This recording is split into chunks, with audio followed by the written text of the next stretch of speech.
Good afternoon, everyone. Welcome to the floor of my craft room, or just to my craft room today. Really, I'm not on the floor at all. My name is Amanda, and Mandy Cat on Ravelry, and I'm your hostess. Thanks for joining me. I'm going down to the drugstore, buy a big old skeiny yarn. I'm gonna knit me a kitten, even if you don't give a darn. So thank you so much for coming. Today is July the 14th, 2015, and like I said, my name's Amanda. Thank you so much for coming to hang out with me today and talk about a little knitting. I don't really have many announcements or anything like that, so let's just jump into it. Alright, so it's been a while since you've seen me. Well, I guess I can talk about that. It's been a while since you've seen me. Our life got a little thrown up in the air there for a couple of days. If you follow national news at all, you got to hear all about the train wreck that occurred in my town, Maryville, Tennessee. And I've already forgotten the name of the chemical now, but only one car fell over. One caught fire. One fell over.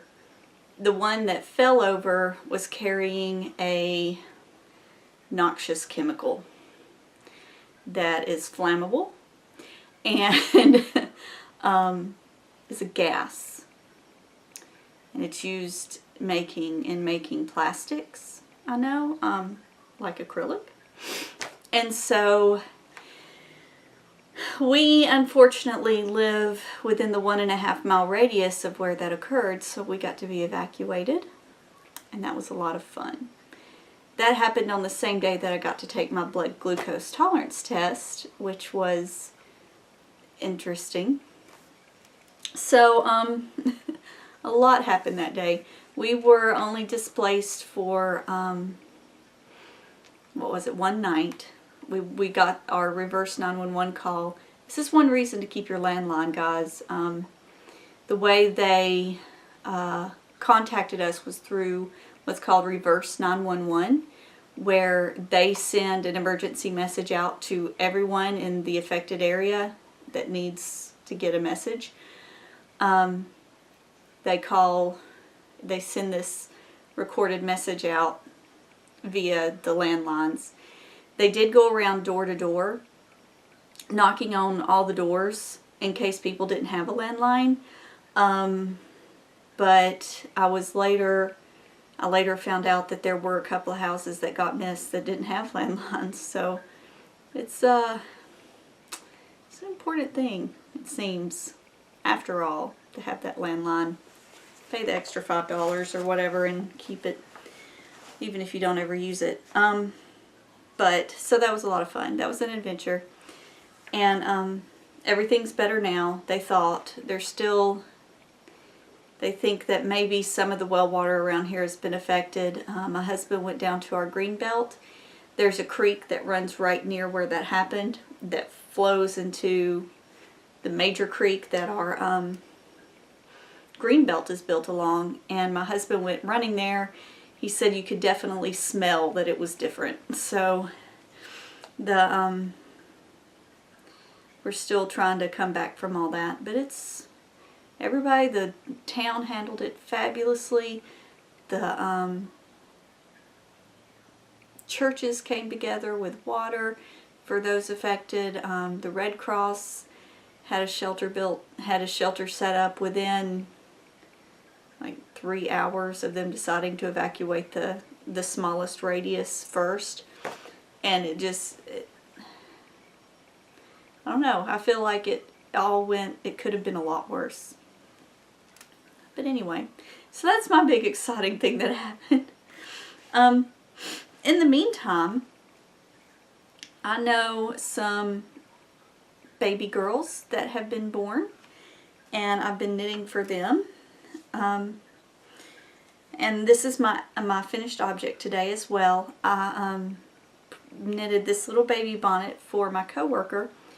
She had a baby Hazel, and this you'll probably recognize. It's already been given away. You'll probably recognize as a bonnet similar to what Princess Charlotte wore when she came home from the hospital.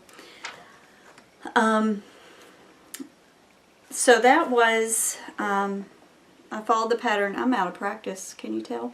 I followed the pattern Princess Bonnet by Rian Anderson, R-I-A-N. I used a US 2 and a US 3 and used Knit Picks Bear Gloss fingering. So I bought some undyed yarn from Knit Picks that I was going to use to play around with my dyes that I never got around to doing.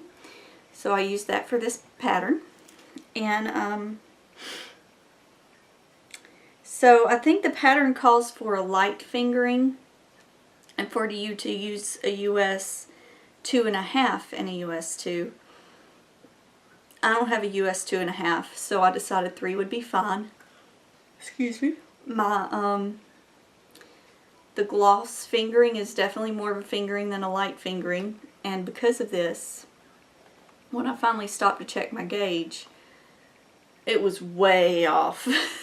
My project was turning out much bigger than it was supposed to, so I ended up just kind of fudging it because the baby was coming. So I ended up, you knit around the head like this, and then use short rows to go across the middle so that you have the cute little cable running around the crown of the head.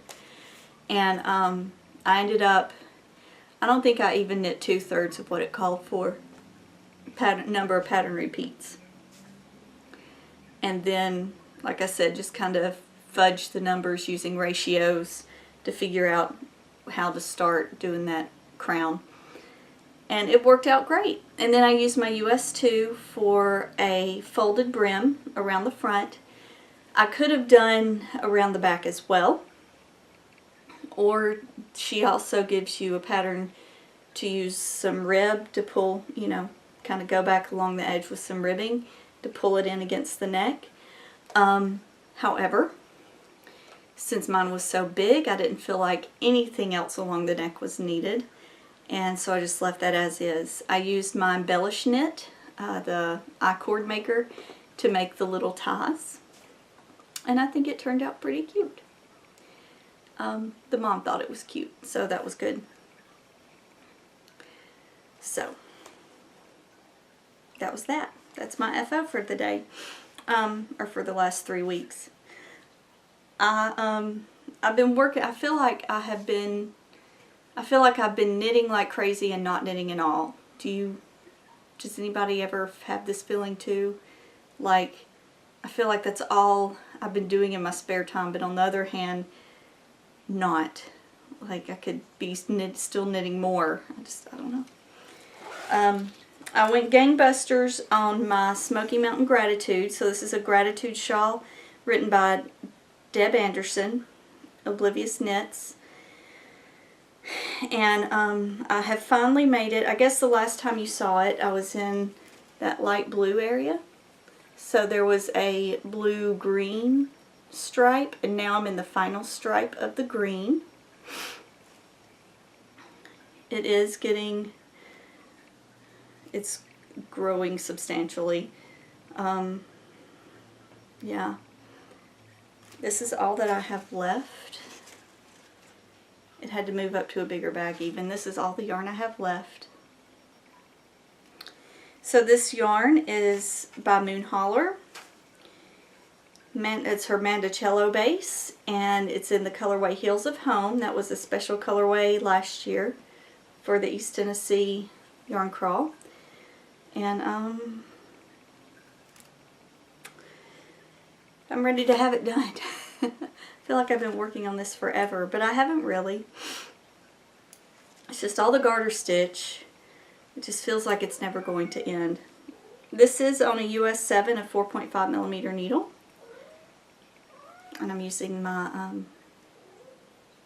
Knitter's Pride Cubics. So I've been trying to knit on this when the hubs and I are sitting watching TV at night, but we haven't watched TV at night very recently, so it hasn't gotten a lot of work. Quite a bit since you saw it last, but not much in the last couple of days. A few other things that haven't gotten a lot of work lately that you've seen that I do intend to try to push through very soon is the baby blanket I was making, crocheting. My Hito Fude has only gotten one pattern repeat on it, so it's not worth even, I didn't even bring it back here. I also cast on for myself because I was starting to feel a little bit guilty about not knitting for my own child. I cast on this baby blanket. It's the soft baby blanket from the Appalachian Baby Design. This pattern was gifted to me for my birthday. And I thought, looking at it, that it was like triangles, lace triangles, but it's not. It's this interesting, let me read you the special stitch. It's mainly just stockinette, except this one stitch. It's in K4B is how they abbreviated it. Drop next stitch from left needle. So you drop the next stitch. Unravel 4 rows down, creating 4 loose strands. Insert right needle into the stitch and under the 4 raveled strands and knit the stitch, catching the 4 loose strands behind the stitch. This creates a pulled up knit stitch enclosing the 4 raveled strands. I've only done one of those rows, so let me show you what it looks like. I'm using this US organic cotton. It's what my mother-in-law got me to knit this pattern out of, from Appalachian Baby Design. My active ball I have wrapped up in an old sock. I wore these one time and I lost the mate. Ooh. That'll be picked up later. So let me show you. If I can get in here. Because I don't... It says the pearl side is supposed to be the front. I don't know about this. I don't know if I'm doing it right.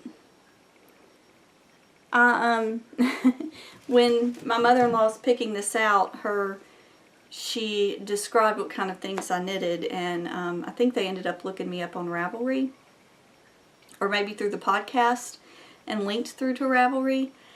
And the woman said that this was the only baby blanket she had that wouldn't insult me. So this stitch is definitely, let me tell you, it is challenging. I think I knit this row 3 times because it still doesn't look right. I don't know. Maybe once I get a couple more pattern rows where we have that special stitch, it'll start making more sense. Hope I'm doing it right. I haven't tried to hunt it down on the internet yet on YouTube or anything because I don't know what the name of the stitch is, and I'm afraid if I just type in K4B, it's not, Google's not going to have a clue. So yeah, I'm also doing this on US 7s on my own Knitter's Pride Cubics. They're my favorite. They were also a gift from my dear friend Fru for my birthday. Oh. So I'm letting this live in my Knit and Let Knit bag. It's going to be pretty big, so I just went ahead and started it in a big bag. Big tote bag. Okay, and now I'll be right back. I forgot my other whip. Okay, finally, my last whip I've been working on. I just cast on. Have I talked to you guys about my baby knit curse that when I knit for a baby who is not yet born and gift the gift before the baby is born, it seems like something horrible always happens. Without fail. Always. And so I've just quit preemptively giving baby gifts. My sister-in-law was pregnant, and she was a very high-risk pregnancy for several reasons. And so I just decided not to even tempt fate.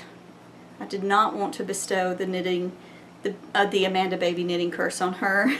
So I didn't start this until I was actually sitting in the waiting room when we had gotten the call, after we gotten the call that she was in labor on the day she was due. I'm just saying. That's how I wasn't going to tempt it. And this kind of has a story too. I started knitting it, I cast on, let's see. So this is just going to be a simple rolled brim baby hat. And I'm using a US size 6. There are several patterns out there for simple baby hats. Super simple 1 hour baby hat, simple baby hat, things like that. The super simple it wanted you to use a 7? Yes. I think it wanted you to use a size 7 and cast on 50, 60, or 70 stitches, depending on the size of the baby's head. Knit flat, and then seam it up.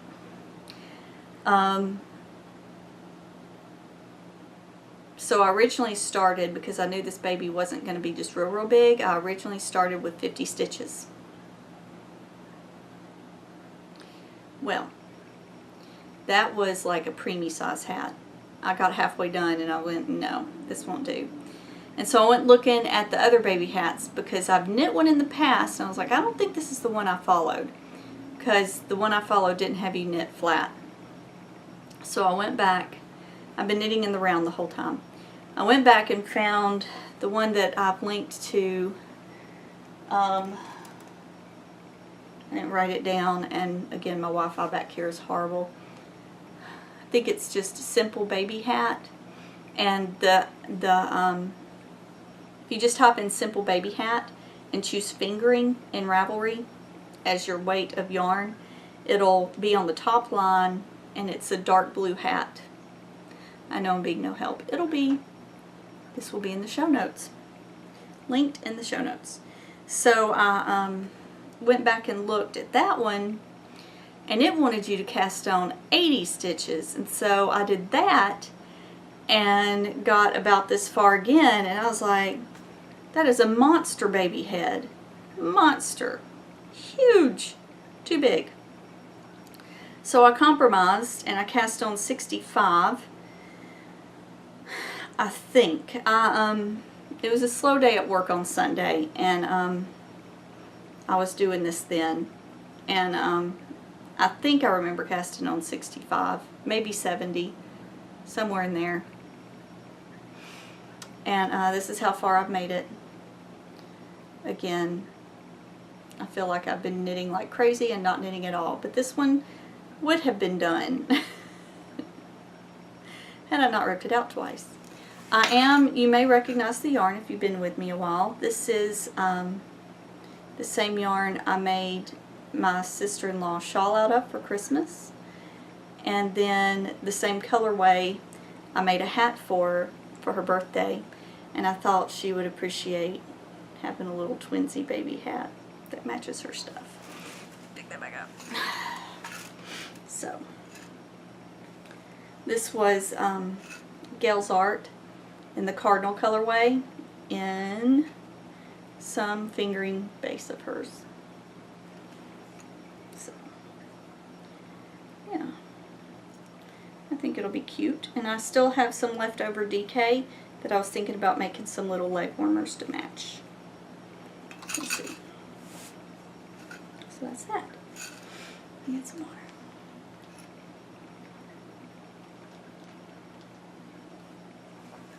So those are all my knitting whips. Hopefully in the next couple of weeks you guys will see some more progress as far as that goes. I did also finish, last time I was talking to you, we're into spinning now. I was spinning some Twist Fiber Studio. This is her Polworth comb top. Looks like I finished it on June 26th is what I wrote down. If you'll recall, what I did was, does that wash out? No, that's perfect. It had a lot of green and then some blues and purples. So I separated out the green from the blues and purples. Spun the green, spun the blues and purples, and then applied them together. And I think it turned out really nice. This is not the best example of my spinning. I have some big fuzzy bits like that one right there. You see? Come on. I have some skinnier bits like over here. I think it'll probably knit up into heavy sport weightish when I look at it.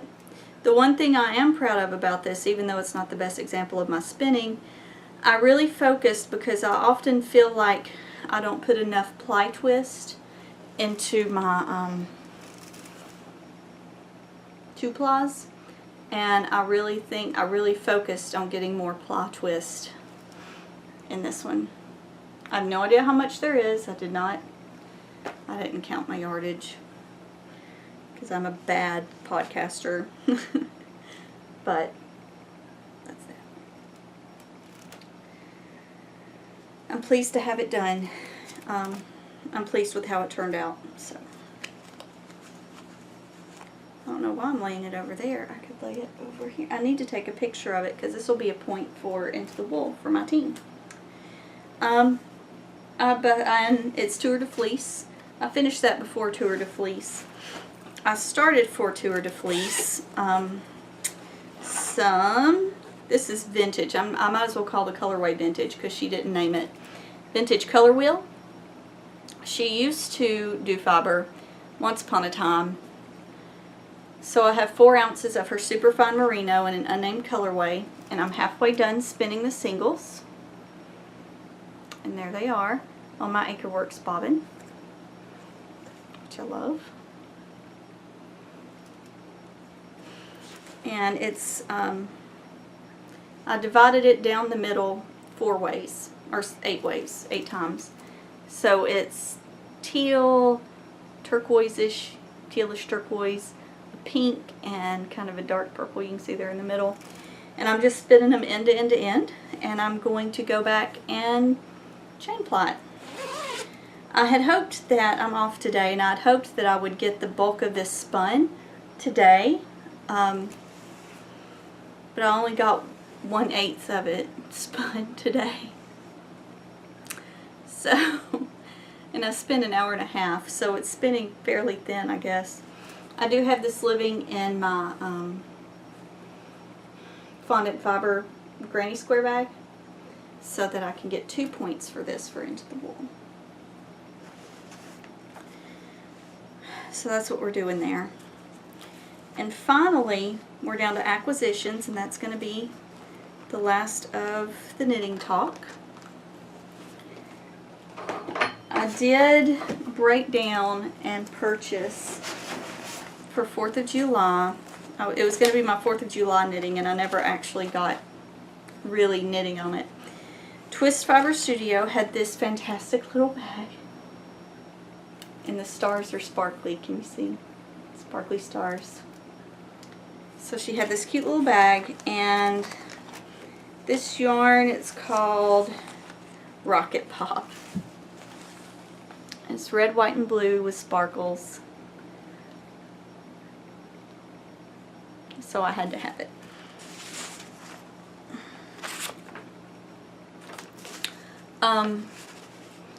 My friends, Daniela, Caffeinated Gert, and Wendy, Silly Fru, were talking about this pattern, Voices.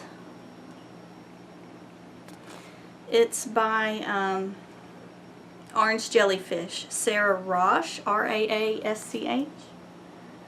And I thought that it looked big, open, and airy enough that I would be able to wear this cowl on 4th of July's. So I pulled out my Knitter's Pride Cubics, size 7s. There's a trend here today. And I cast on, and that is as far as I got. If I can manage to actually knit this and get it done before the time frame ends for Into the Wool, I'll get a whole bunch of points for it, because I have a bag, yarn, pattern, and Ashley sent a cute little stitch marker that I'm using. I'll get 4 points for my team if I knit it. But that's the one acquisition I got today, this time around. So it's the only yarn. I bought the Rocky Horror Picture Show kit. I bought some souvenir yarn and this, and that's all I bought this year. So I feel like I'm doing pretty well as far as the yarn and fiber intake is going. So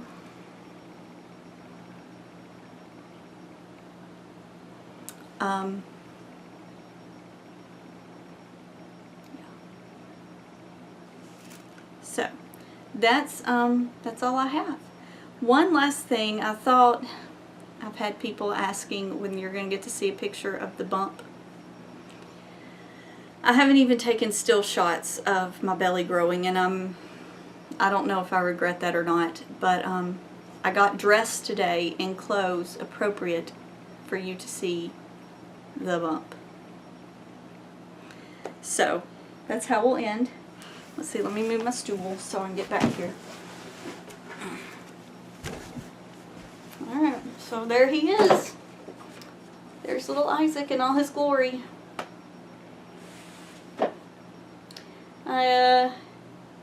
The bump grew suddenly, guys. It happened so fast. It was like I just barely didn't fit into my clothes, you know, my normal clothes, and then all of a sudden I was huge, and the belly runs into things and gets in the way, and like when I open doors, I'm often too close to the door and it scrapes my belly, and when I'm leaning across and when I'm leaning across counters, it's all up in the way and I can't reach It's temporary, right? People say it's worth it. We'll see.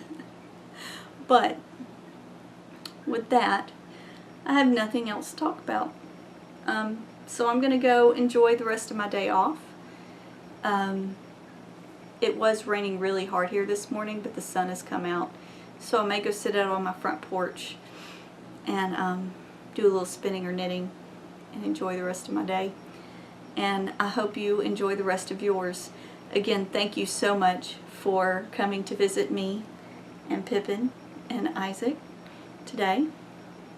And I will see you next time. Take care. Happy knitting. I just can't wait to finish. I got the kitten knitting blues. No, I just can't wait to finish. That's why I got those kitten knitting blues.